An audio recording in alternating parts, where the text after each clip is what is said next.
Well, good evening and welcome to all who have joined us this evening on this Wednesday, September 8th, 2021. I also want to extend a welcome to all those who are out of our Pittsburgh area. Welcome to Pittsburgh, even though it's via Zoom. So welcome to our city. Tonight's program is sponsored by the Association of Pittsburgh Priests. I'm presently the secretary of the board. We are a diocesan-wide organization that is composed of men and women, ordained and non-ordained, responding to our baptismal call to work for the renewal of the church and also work for social justice within ourselves and with our neighborhoods and with the world. We encourage anyone who would want to join us in membership. And I also want to relay that this is the first of a 3-part speaker series this fall, and it's in honor of Molly Rush, co-founder of the Thomas Merton Center in Pittsburgh.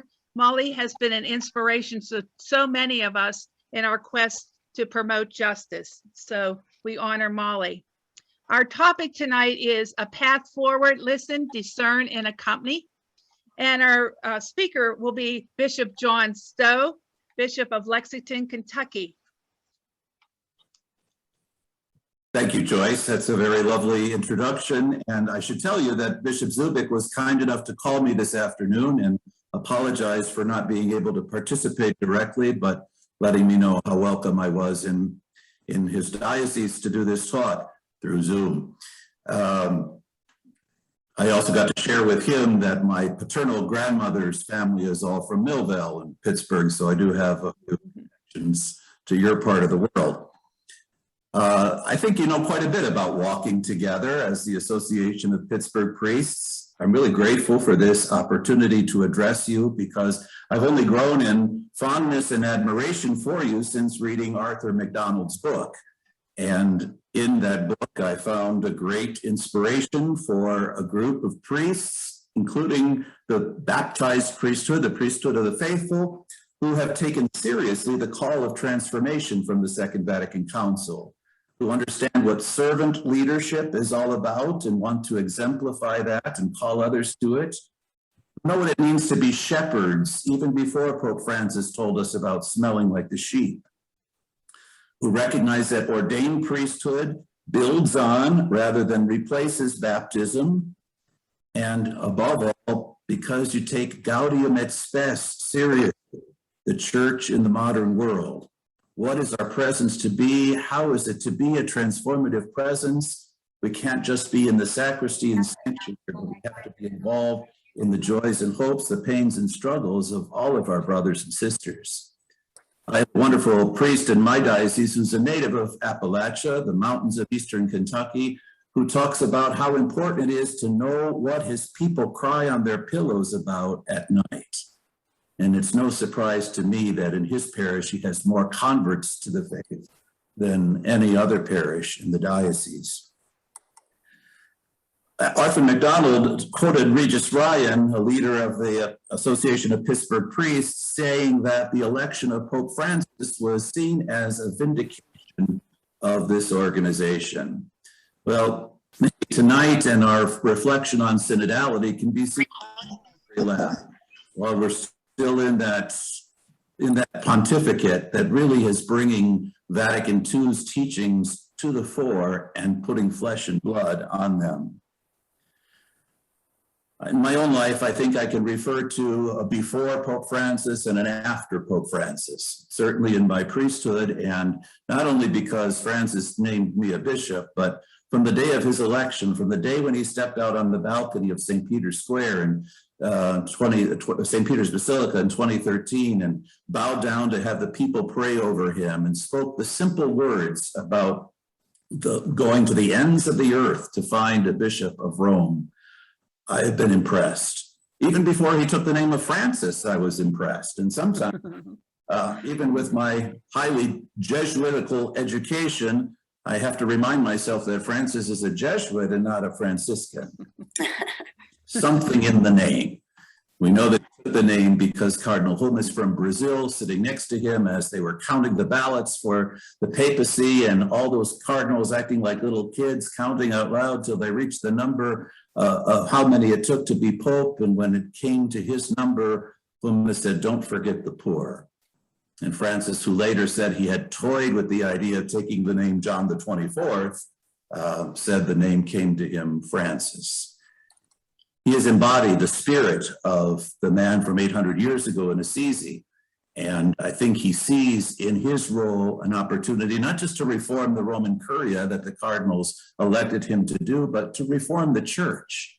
And he knows that we have the plan, and the plan has already been laid out.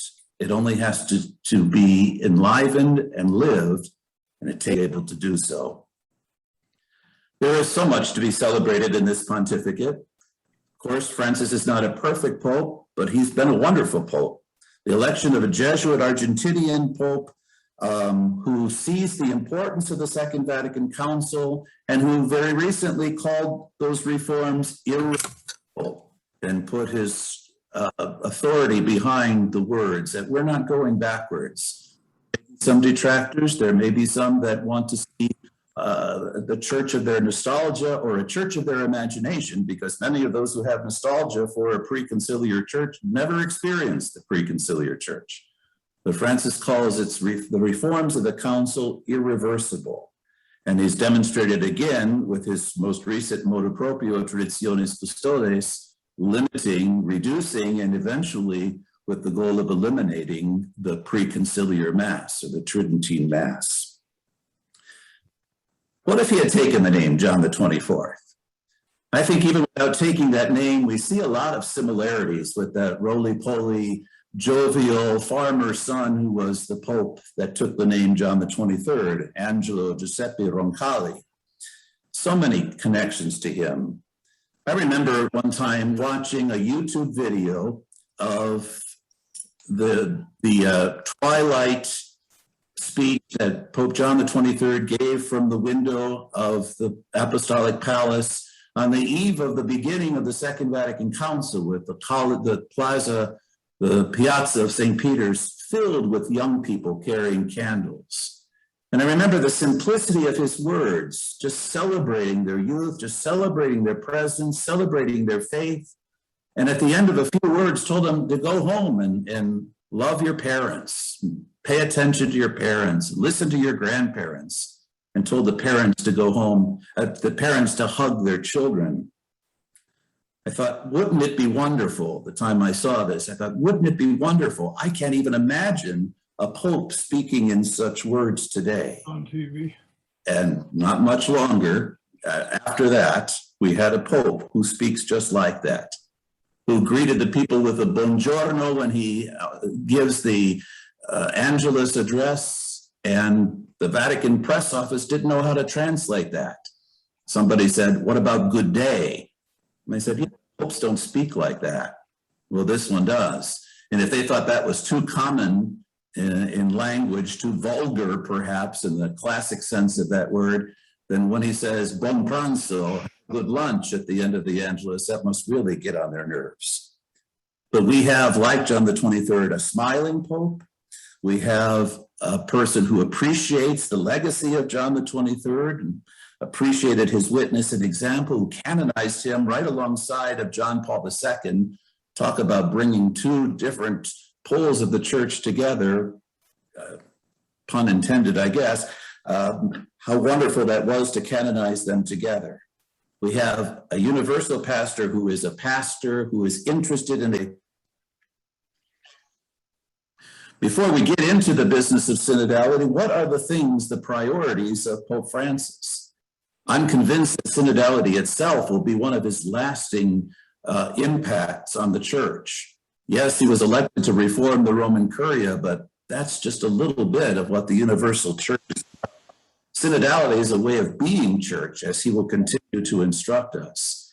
And it also creates the bridge for the unification of the church, especially when we recognize how the Eastern Church is already and has always been modeled on the example and the structure of synodality. What has Francis called us to? He's called us to go to the peripheries. Not too many of us spoke about the peripheries before Pope Francis came along. It's a word that has worked its way into our vocabulary. He's told us about mission. Pope Francis brought into our language peripheries. He brought into our language mission, especially coming from the Latin American Church and a bishops' conference, a regional Episcopal conference that exemplified what it was to opt for the poor, what it was to put the gospel first and foremost, and to be a church that offers meaning, hope, and salvation to the struggling masses of people instead of aligning itself with the powerful and the mighty as it had done for centuries. He's given us peripheries, he's given us mission, he's given us joy. In his encyclicals and his apostolic exhortations, we have the joy of the gospel, we have the joy of love, we have the joy of evangelization, we have radiant joy, rejoice and be glad in terms of the universal call to holiness. He continuously radiates the joy that he speaks about. He's given us mercy. Mercy is a characteristic of God, mercy as the essence of the gospel, mercy as a way of being church in the world today.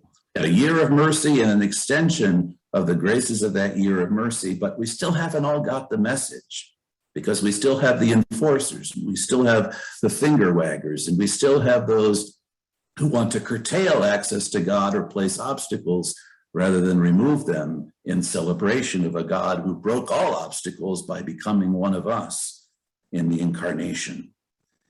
Francis's joy comes from his encounter with the risen Christ, and he is eager to share that encounter with the risen Christ and invite all of us who've had that encounter with the risen Christ to share that, and all the rest falls into place.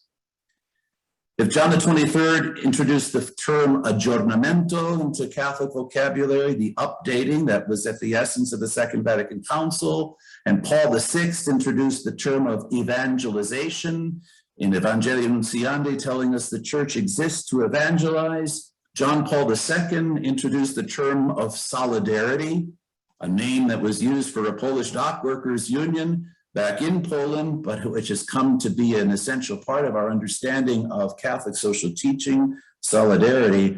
I think Francis's word will be synodality, because it hasn't been spoken in our church for a millennium. Synodality. Now, there are lots of contenders for that key word of the pontificate, the peripheries, the margins, and so many of the other phrases that Francis is so quick to use.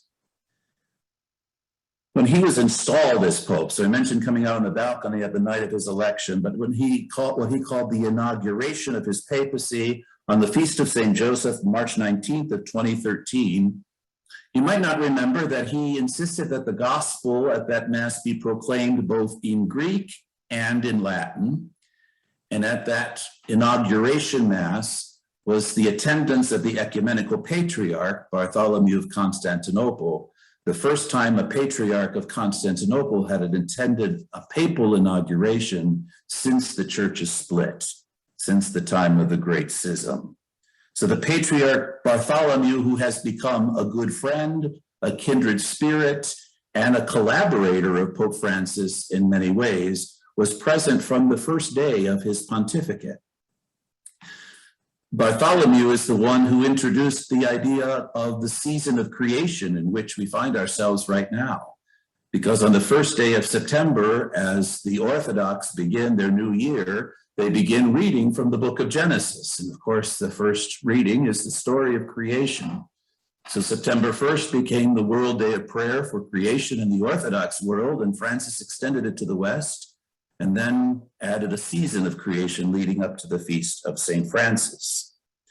So the implications of synodality for Francis are not just for how we are to be church within the world of Catholicism, but can be the bridge to healing the first rupture of the church more than 1,000 years old, something that all of the recent pontiffs from John the 23rd on have been striving to do, and each has taken us a step forward. I found an interesting reference to synodality. Somebody was commenting on how much about synodality has been in the Catholic press as of late. Found an interesting reference to synodality on Twitter, of all places, where so many people are learning theology and history these days. But Massimo Fagioli, the church historian and theologian from Villanova, in the other part of Pennsylvania, said that when prescribed by your pope, synodal can significantly reduce the disease of clericalism. Synodal has been tested and proven centuries ago. If you continue to suffer from clericalism, please consult your pope. And someone named Dave Stusser responded to that. Side effects may include enlightenment of clergy and laity, and increasing bouts of compassion and Christ-like actions. Do not take if you are allergic to an open mind. Well, that's a good way to introduce the vocabulary of synodality with a little smile this evening.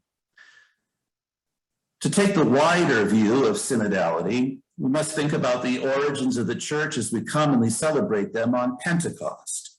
From this tight-knit community in the closed upper room to the whole world gathered in Jerusalem in celebration of Pentecost, the whole world gathered outside. Those disciples might very well have been plenty comfortable in the tight-knit group that they had formed, in the sharing of the breaking of the bread and reading of the scriptures and praying together along with the mother of Jesus. They had created their own room, they had created their own comfort zone. And the Holy Spirit comes with great wind and fire and literally pushes them out to the world outside, to whom they must proclaim the good news of Jesus' resurrection. Now, Luke tells us in Acts of the Apostles how there were Parthians and Medes and Elamites, and goes on to list all the people that are gathered there in Jerusalem who are all hearing this message in their own language. And it really gives us a lot in that short passage about the nature of the church and the purpose of the church. It also gives us key characteristics of the church. So we go from community to the reason for the community's existence is to share the mission of the risen Jesus, which goes outside the community. And what we have in the upper room is the local church. What we have outside on the streets is the universal church. How many were baptized and added to their number that day? And so ever since then, there's been a certain amount of tension, and it's highlighted in different ways in different places and at different times between the local church and the universal church. Elements of the local and the universal were both present. Theologians would argue about which comes first, the chicken or the egg. Which is the chicken and which is the egg? The Eastern churches typically and historically emphasize the local. The fullness of the church is present in every Eucharistic community. Every community gathered around the Lord's table is the fullness of the church. The Western church, at least since the fall of Rome, so we go back farther than a millennium, has emphasized the universal. When you emphasize the local, you have really the kind of subsidiarity that our church will later talk about. You're close to the people that are part of the body of Christ. You have to relate to others beyond yourself, but there's a closeness there and an ability to address issues right there on the spot. When you become more focused on the universal, and Rome is farther and farther away as the church expands, the focus on the universal places a lot of distance between the fullness of the church, which is everybody, and what happens in my local community. Never enough until I get a response from the one above. Well, the Eastern churches had to figure out what happens when our church disagrees with the church next door, when our local community disagrees with somebody else. This was before the days of parish shopping, right? So when a local community, when a local church has a different way of doing things than the church in the next town, the next city, the next country, they have to come together in regional gatherings to review those things. Now, maybe it's okay if you celebrate the Eucharist on Mondays and Thursdays and the other one celebrates it on Tuesdays and Fridays in addition to Sunday. You can live with those differences. But if you have different ideas about who is Jesus Christ, if you have different understandings of the Trinity, that's going to be a bit problematic. So synods come together to resolve those difficulties. And they understand the church is a network of churches in communion with one another. And even today, when we look at our Orthodox brothers and sisters and say, well, we've got the Antiochian, we've got this group, and we've got that, we've got the Russian Orthodox and the Ukrainian Orthodox, and we can list so many of them. They talk about a communion of churches. In the West, we thought of one church that is broken into districts, regions, or dioceses, but it's one church, not a communion of churches. The Eastern churches historically emphasize the local, the West, the universal, even if the idea of the universe is a little bit limited. Some years ago, Ladislaus Orsi, a great canonist and theologian who turned 100 years old just the last week or the week before, asked the question, what exists in between the local and the universal church in the Western church? The Second Vatican Council restored the authority of the bishop in the local church. Before Vatican II, the local bishop was like the branch officer, and the president of the bank was in Rome. The branch officer had some authority, but really wasn't autonomous. Vatican II emphasizes the authority of the bishop in the local church and also speaks about the collegiality of bishops with the bishop in Rome, especially as exercised in a council. A council, the whole body of bishops, can even be authoritative when gathered together under and with the Bishop of Rome. But Orsi asked the question, what about groups of bishops when it's not the entire college, but it's more than one local church? Vatican II allowed for geographical groupings. I've already mentioned the Latin American Bishops' Conference, CELUM, which is probably the most advanced of the bishops' conferences in the world. We have our own beloved USCCB in the United States, which has had various incarnations over the years. There are Episcopal conferences, national and regional, but they have little, if any, authority, very restricted. The council also talked about synods, talks about representative groupings, a synod of bishops that is meant to be permanent in the church, mirrored somewhat on the tradition of the Eastern churches, brought about to resolve differences or clarify doctrine, but strictly in the West in an advisory role to the Pope. Canon 753 barely distinguishes among councils, conferences, or synods. It's basically they're advisory, no authority. John Paul II, in his Motu Proprio Apostolos Suos, wrote about what was characterized by Orsi as collegiality without synodality. And another way of saying that was, yes, they should be collegial, they should get along, they should be fraternal, they should enjoy each other's company, they should express charity towards one another, but God forbid they should think together and come up with something that's different than how Rome thinks. Affective collegiality, but not effective collegiality. Get along, but don't do anything on your own. Francis appeals to both the conciliar revival of the synod as described in the Second Vatican Council, that is a body that is permanent with stable character, as well as to that of the Eastern tradition, which celebrates the action of the Holy Spirit in synodal gatherings. Whereas Orsi asked the question, Jesus said, where two or three are gathered, there am I in the midst of them. Is it not possible that where two or three representatives of Christ's apostles are gathered, the Holy Spirit isn't there? Communio ecclesiology, which comes from the council, should also include bishops exercising their office in communio, in communion, exercising it together. Of course, what do we have now? Some bishops saying it's immoral to get the vaccine, the Bishop of Rome and other bishops saying it's a moral obligation to get the vaccine, all kinds of positions in between. Coherence, collegiality, interesting. In his Motu Proprio Apostolica Sollicitudo, Paul VI, on September 15th of 1965, established that synod as a permanent body apart from the Roman Curia. Perhaps he learned the lesson from John the 23rd. was John the 23rd was calling for the council, and the curia was giving him all the reasons why we shouldn't have a council and that a council won't work and you can't have a council. Every time they do that, John the 23rd would move the date up earlier. And at the same time, the curia decided, okay, now there's going to be a council. So they started trying to control it and drafting the documents so that the bishops from all over the world could come in and say, oh yes, that's such a good idea, and go home. John the 23rd also had working groups prepared, theologians, people who could think for themselves, who were thinking along those lines. Let the curia do their thing, but this is where the work is going to happen. Maybe that was the inspiration for Francis creating a council of cardinals to help him with the reform of the curia.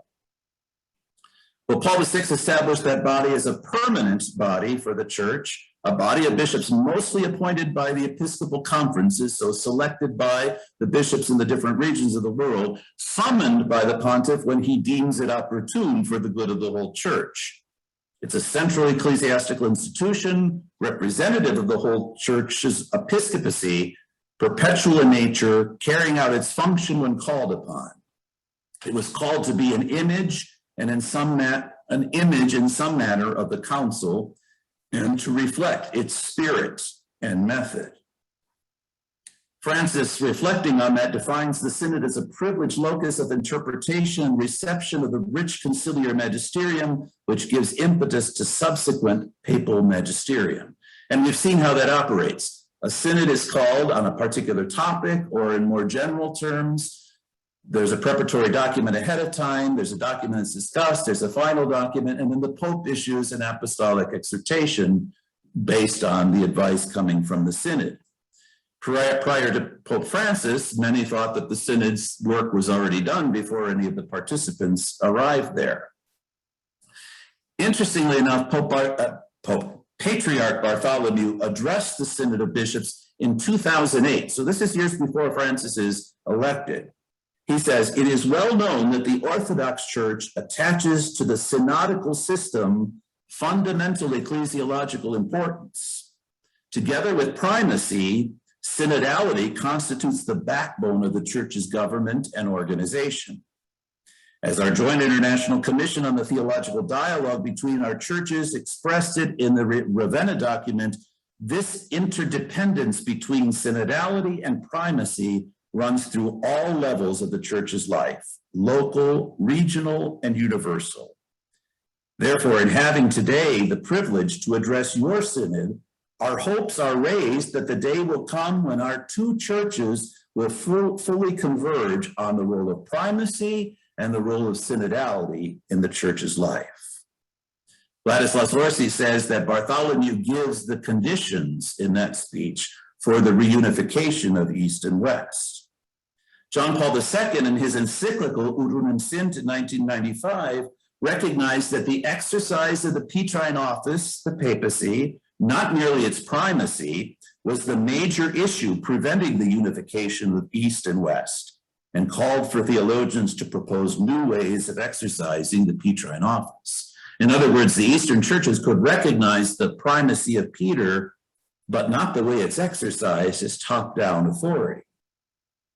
Francis, to the chagrin of his detractors, may very well be the answer to John Paul II's prayers, calling for a new way of considering the relationship. Now, Francis himself, from very early in his pontificate, in fact, from the first time he issues the palliums for the archbishop or the metropolitan archbishops on June 28th of 2013, he explains the pallium is a symbol of communion with the successor of Peter, the lasting and visible foundation of the unity of both faith and communion. But the Church's communion does not mean uniformity. The Second Vatican Council, in speaking of the hierarchical structure of the Church, states that the Lord established the apostles as a college or permanent assembly, at the head of which he placed Peter, chosen from their number. So already an emphasis on a collegial structure of governance, more than just an autonomous pope. To confirm in unity, says Francis, the Synod of Bishops in harmony with the primate, notice he uses primate rather than pope, that's the language of Bartholomew, let us go forward on the path of synodality and grow in harmony with the service of primacy. The role of primate is to serve, and the service is to unity. Now, Massimo Fagioli, who gave us that great advertisement for Synodal as a medicine, says that this work of Pope Francis on the 50th anniversary of the Synod in 2015, and Richard Gallardi, a lay theologian, says it's probably the most important thing that Francis has said in his pontificate, and it certainly doesn't get the attention that many of his other sayings have received. It was in October of 2015 when Francis went to the root of the word synod and talks about it as a way of walking together, and went on to say the synod is an expression of the infallibility of the people in credendo, in belief. Expression of the infallibility of the people in belief. And he talks about the importance of the faithful with the College of Bishops and the Bishop of Rome walking together. And then makes the understatement, this is not easy, but it is necessary. And then, for example, when he called for the extraordinary and ordinary synod on the families, he says, how could we not include families if we're teaching about families? It wasn't obvious to everybody that was elected to that synod. How could we not include families when we're talking about families? When he had the synod on young people, he went out of his way to include young people. And he gave explicit directions that the young people that were to be included were not just the church mice that go to everything that the church offers, but the alienated, the at-risk youth, those who have professed atheism and those who are genuinely confused about their faith. And he brought them together. He brought them together. Of course, he lamented the fact that how many of the bishops or leaders of the church even know these people? They barely know the ones that are already in front of them. It's in that same speech in 2015 that the Pope says the synodal church is a church that listens to each other and listens to Christ. And unless it does that listening, it can't be a church that teaches. Now, Francis is aware that the church has constantly been teaching and constantly promotes its teaching and constantly publishes its teaching, but dares to ask the question, is anybody listening and is anybody learning? And he says we can't have the strong dichotomy between the ecclesia dicians and the ecclesia docens, the listening and the teaching church, but they have to be one and the same. And again, I think he emphasizes that by his own example. Certainly, Pope Francis has made mistakes, but I'm not sure that another pope has been like him in correcting his mistakes in the very public way that he does. Nonetheless, Francis says the synod is with Peter and under Peter, not to dictate, but to guarantee unity. Now, we know that there are some who would want to move the church away from Peter, the successor of Peter. I'm in regular arguments with people who tell me now that, well, it doesn't matter what the Pope says, and they consider themselves to be better Catholics than the Pope. Doesn't matter what the Pope says. They only say that about this Pope, by the way. In the church, Francis reminds us all that the only authority is the authority of service. The Pope is not above the church. The Pope is a member of the church. The Pope is a baptized person among the baptized and a bishop among the bishops. As successor of Peter, he presides in love over the whole church. That is a mission of service, not of authority. In Episcopalis Communio on September 15th of 2018, so that's 53 years to the day after the establishment of the Synod, Francis talked about 50 years as an institution. The Synod is described as a valuable instrument of shared knowledge among bishops, common prayer, honest exchange, deepening of Christian doctrine, reform of ecclesiastical structures, promotion of pastoral activity, It is important for the church's permanent state of mission. The synod should be more suited for evangelization than for self-preservation. Missionary activity is the greatest and holiest task of the church. We don't need synods over the translation of the missal. We don't need synods over internal church issues. We need synods about how do we fulfill our mission in the church today. And when he talks about those 50 years, he would also speak in several different contexts about his own experience as a bishop attending those synods. He knew what it was like to go to a synod and feel like all the work was done already, and you're just there to assent to what has already been written. He also knew what it was like to go to a synod and have somebody say afterwards, well, I would have said this, but I know it wasn't what they wanted to hear. Pope Francis doesn't want the synod to be that way. He wants it to be honest, and he wants it to be genuine. And if there's a reluctance to creating the synods in the local diocese and then across the country and across the world, part of it is because we don't want a process that we can't control. But Francis will say it's not going to work unless we can genuinely listen. In 2014, at the Extraordinary Synod on the Family, Francis said, synod assemblies are not meant to discuss beautiful and clever ideas or to see who's more intelligent. They are meant to better nurture and tend the Lord's the Lord's vineyard, to help realize his dream, his loving plan for his people. In this case, the Lord is asking us to care for the family, which has been from the beginning an integral part of his loving plan for humanity.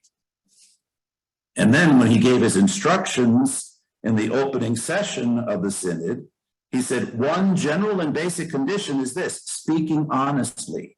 Let no one say, I cannot say this because they will think this or that of me. It is necessary to say with parrhesia, with boldness, all that one feels. After the last consistory in which the family was discussed, Pope Francis says, a cardinal wrote to me saying, what a shame that several cardinals didn't have the courage to say certain things out of respect for the Pope, perhaps believing that the Pope might think something else. That's not good. That's not synodality, because it is necessary to say all that in the Lord one feels he needs to say, without polite deference, without hesitation. But at the same time, one must listen with humility and welcome with an open heart what your brothers say. Synodality is exercised with these two approaches. Just think of those instructions and what they might do in our own church and what they might do in the broader world if we were to speak boldly and listen charitably, listen humbly at the same time. Imagine the 2020 presidential elections. Speak boldly and listen charitably, listen humbly. At the conclusion, the Pope's address commented on the journey that the synod was, and he expressed gratitude for the high points which he acknowledged, but he didn't shy away from pointing out what went wrong. The first thing he said that went wrong was a temptation to hostile inflexibility. That is, wanting to close oneself within the written word, the letter of the law, and not allowing oneself to be surprised by God, the God of surprises, the spirit within the law, within the certitude of what we know and not of what we still need to learn to achieve. From the time of Christ, it is a temptation of the zealous, of the scrupulous, of the solicitous, and the so-called traditionalists, and also of the intellectuals. The second temptation was to a destructive tendency to goodness that in the name of deceptive mercy binds the wounds without first curing them and treating them. So in order to have a good view, to have a positive outcome, let's just cover up these wounds rather than heal them. It treats the symptoms and not the causes and the roots. It's the temptation of the do-gooders, of the fearful, and also the progressives and liberals. Third, the temptation to transform stones into bread, to break the long, heavy, and painful fast, like Jesus was tempted in the desert, but also to transform bread into a stone that one casts against sinners, the weak, and the sick, transforming it into unbearable burdens. The fourth was the temptation to come down from the cross, to give the people what they want in terms of this Messiah, to please the people and not stay on the cross to fulfill the will of the Father, to bow down to a worldly spirit instead of purifying it and bending it to the Spirit of God. The temptation also to neglect the deposit of faith, not thinking of themselves as guardians, but as owners or masters of it. On the other hand, the temptation to neglect reality, making use of meticulous language and a language of smoothing to say so many things without saying anything. And finally, he said he would be more worried if they hadn't had these difficulties, because then we wouldn't be learning.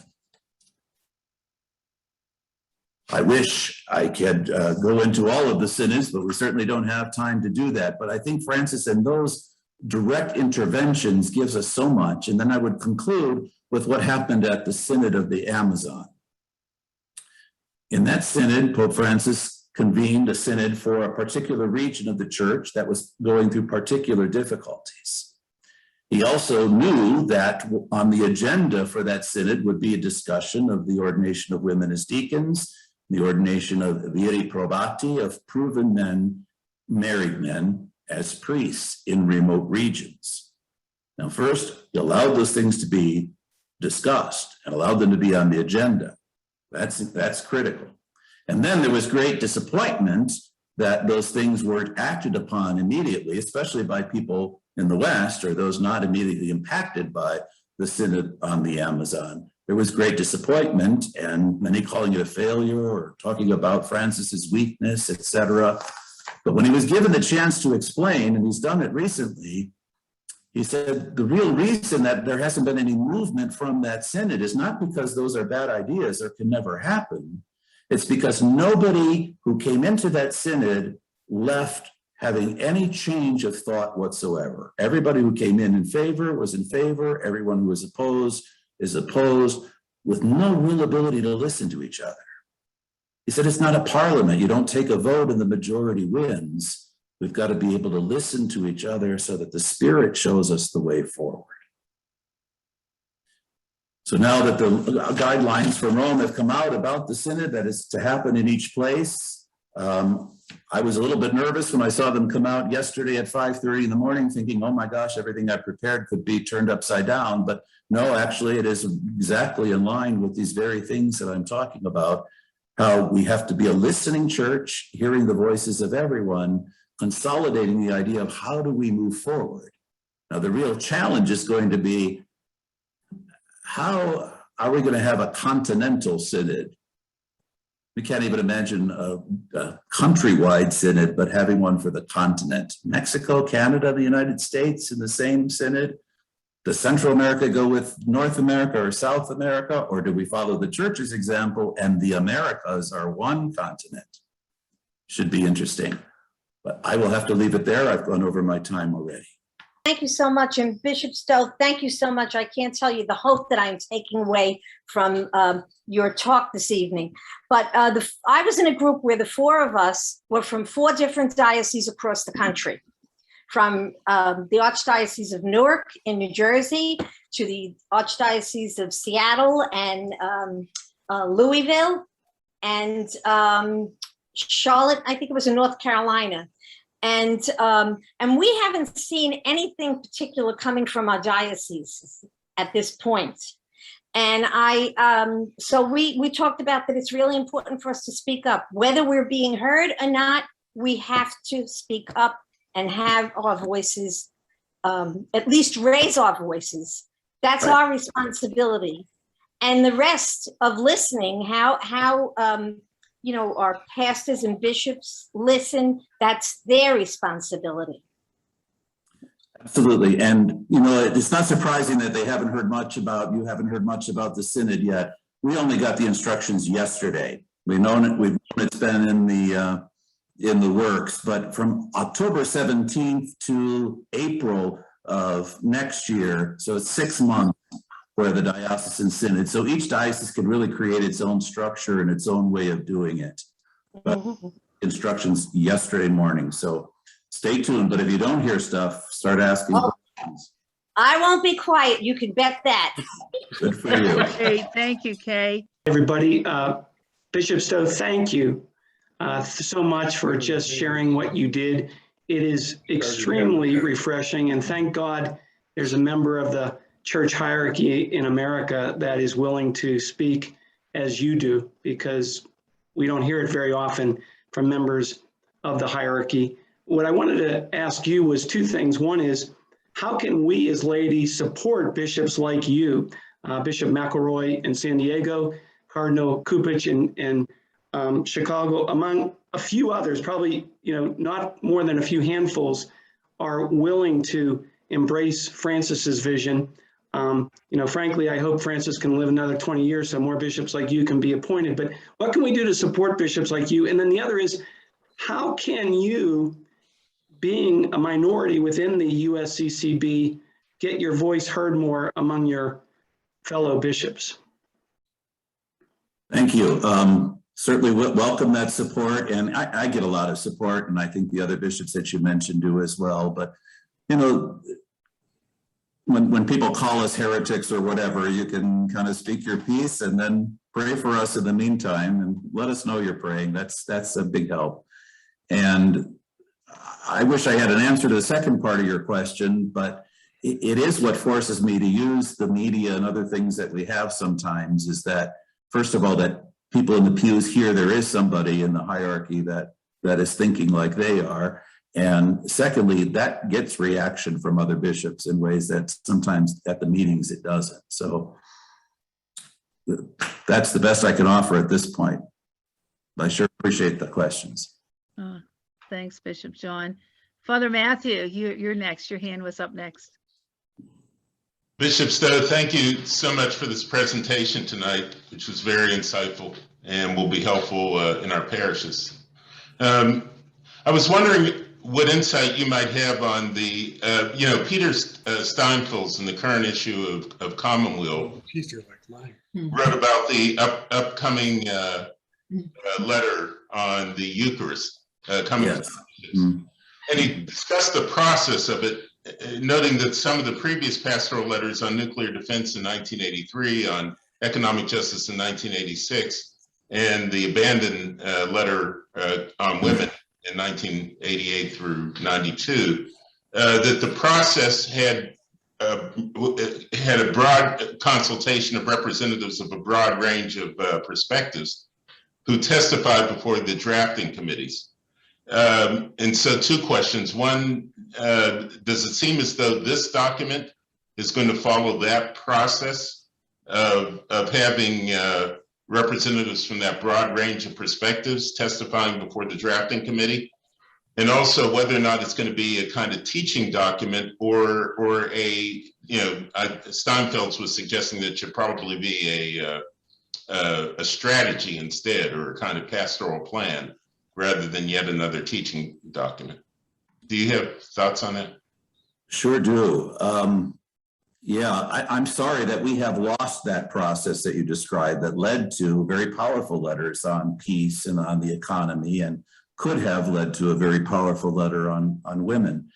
That process isn't used anymore, so we don't have to reinvent the wheel. We were able to do it at one time.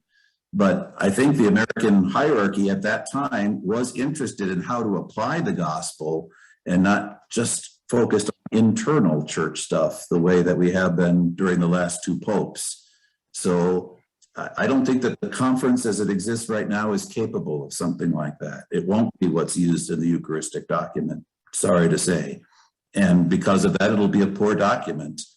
The drafts of the outline that I've seen are very pietistic stuff about the Blessed Sacrament. Well, that's wonderful. And nobody's going to be against the Blessed Sacrament, of course, but the Eucharist is meant to feed and nourish us to be the body of Christ and to transform the world. And a static Eucharistic devotion is not what we're called to at this time. They put so much emphasis on that Pew Research poll that talked about the percentage of Catholics that believe in the real presence. Well, why don't we show people what the real presence is and show what the Eucharist does for us by the effects that it's having in the community? I question that poll to begin with, because just because people can't say transubstantiation doesn't mean that they don't know that something has happened with this bread and wine. But if bread and wine is the only thing that changes at Mass, then God has done his part, but we haven't done ours, right? We have to be transformed. So I don't think you're going to see any of that in that letter, I'm sorry to say. Gets into the business of who should receive communion and who shouldn't. As one bishop said it, I think very well, if all we can say about the Eucharist is who shouldn't come, we might as well close up shop right now. Thank you once again. And we have a hand up from Janet Hodder. But we had a very robust conversation about, namely, the document that we received yesterday or this morning for me is written in church speak. And it would be very different for any pedestrian Catholic to try to respond to it because the language is alien to them. And so we went on from there. We had, we talked about the one parishioner felt that the pastor was engaged in remodeling the church, but never spoke to the people about how it was going to be remodeled. And primarily, we focused on the fact that our biggest wish is that the hierarchy begins to model synodality so that we not only understand what it is, but we see it in action. That's it. Thank you, Janet. Bishop John, any response? Sure, I share that hope. I would love to see it. And I think we got to find the places that are modeling it or are attempting to model it. I agree that there's a lot of church speak in there. It's one of the better ones in terms of an instrument. I remember seeing the one on the youth synod and saying, what do we do with this? I can't understand what's being asked here. So I do understand that, but if you have a good, and I don't know it would be the case everywhere, but if you have a good diocesan team that can tease out what it's supposed to be and really get the questions into everyday language, I don't think it's impossible. And one of the good things about this is there is flexibility with how it's done in different places. So it's not cooking. My greatest hope would be to rewrite it, to use the categories, but to put it in the language that we use. I think, and I mentioned it in my group, wouldn't it be a miracle if we could have thinking Catholics? We have a lot of them. If we could hear them, Yes. There you go. them would be the real thing. I think we just have, yeah, thank you. I think we just have time for one more, and Jim McCarville. Okay, thank you, Bishop. I know the guidance only came out yesterday, but you've only got 5 weeks to come up with putting a plan in place. Do you have any thoughts as to how lay people are going to get involved in this? And what's the options? Well, I'm thinking of it in terms of we have 6 months to get it in place. We got to do some months, but we don't have to have everything by October 17th.